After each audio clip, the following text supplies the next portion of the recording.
विधानसभेच्या निवडणुकीमध्ये मला एवढा कॉन्फिडन्स होता की लोकसभेला निकाल काही आलेले असतील, विधानसभेमध्ये मागच्या काही काळामध्ये मी प्रचंड मोठ्या प्रमाणावर काम उभं केलं होतं.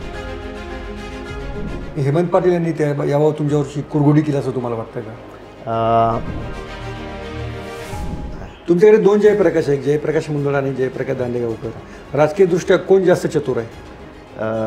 राजकीयदृष्ट्या चतुर म्हणून काही सांगता येणार. तुम्ही बघा, तुमचं पुणे, पुणेला आकार उकार वेलांटी काना मात्र आहे. वसमतला काय आहे का? वसमत प्लेन नाव आहे, त्यामुळे वेगळं निश्चित आहेच ना. सर राजू नवघरेला वसमत बाजार समितीमधून जर तुम्ही राजकीय ताकदीवर, राजकीय मोठ्या लोकांच्या पाठबळावर जर काढू शकत असाल तर त्याला त्यांच्यापेक्षा उंचीच्या ठिकाणी आम्ही बसवणार.